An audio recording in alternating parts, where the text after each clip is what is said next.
Have you ever wanted to build your own custom version of ChatGPT? For a long time, that was a dream pretty much reserved for giant tech companies with, massive resources. But a groundbreaking technique called QLoRA came along and changed everything.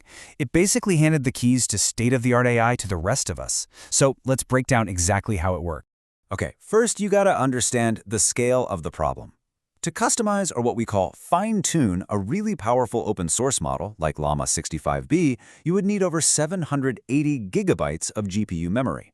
Now, to put that in perspective, a top-of-the-line consumer graphics card, the kind you might have in your gaming PC, has about 24 gigs. This wasn't just a high barrier to entry, it was a fortress wall.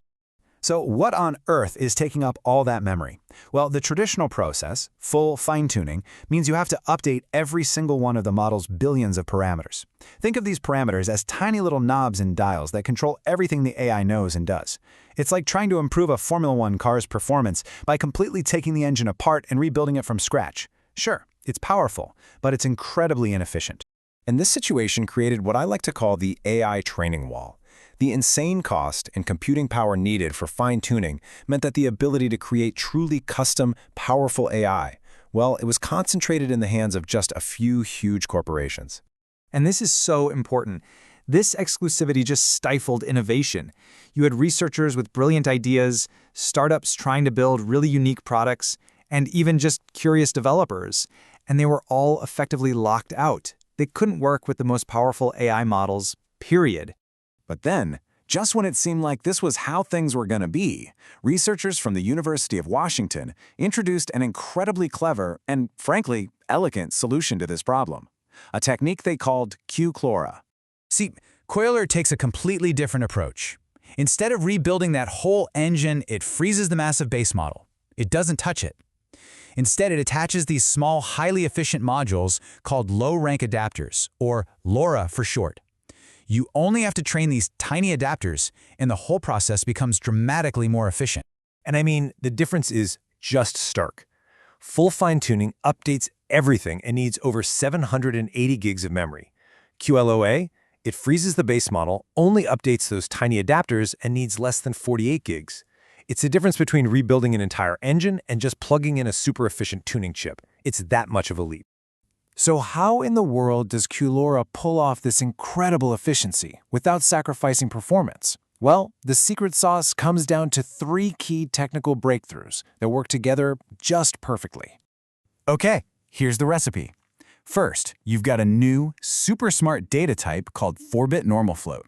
Second, a technique called double quantization, which is basically like compressing a zip file that's already been zipped. And third, paged optimizers, which is just a really smart way to manage memory so things don't crash. Let's dig into each one. First up is NormalFloat, or NF4. Think of it like this. You take a huge, high-resolution photo and you compress it into a much smaller JPEG. You lose a tiny bit of detail that you'd probably never notice anyway, but the file becomes way smaller and easier to handle. NF4 does the same thing for an AI model's weights, using a special 4-bit format to shrink the model size way down without really hurting performance. Next is double quantization. This is so clever. When you compress or quantize data, you create some metadata, right? Stuff called quantization constants. Well, this technique quantizes those constants. It's a second layer of compression. It manages to squeeze out even more memory. We're talking about 3 gigabytes for a 65 billion parameter model with absolutely no performance hit. And the final piece of the puzzle is paged optimizers. Imagine you're working at a really small workbench. Paged optimizers act like a perfect assistant. They bring you tools from the main workshop just when you need them, and they put away the ones you're done with. It intelligently shuffles data between that super fast GPU memory and the slower CPU memory, so you never run out of space and the whole thing doesn't crash.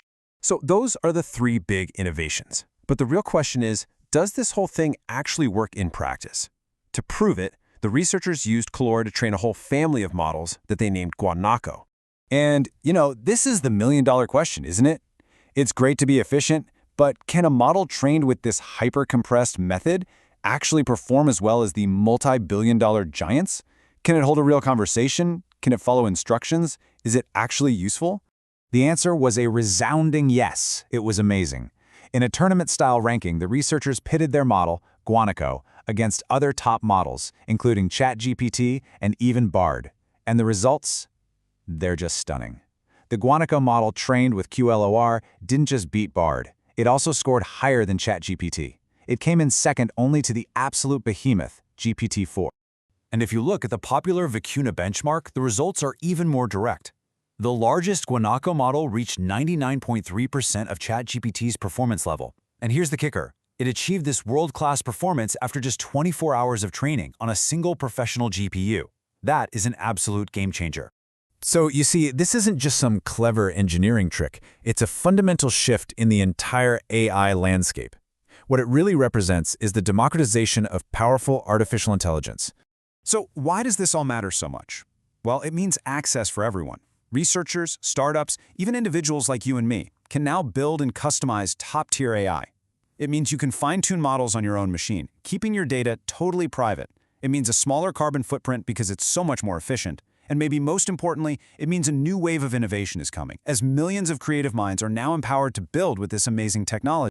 You know, the authors of the paper said it best themselves. They said QLR is an equalizing factor. It closes the resource gap. It levels the playing field between the giant corporations and small, passionate teams. And that leaves us with a final, really exciting thought. For the first time in history, building a world-class AI is truly within reach for almost anyone. The only question left is, what new worlds will you decide to build?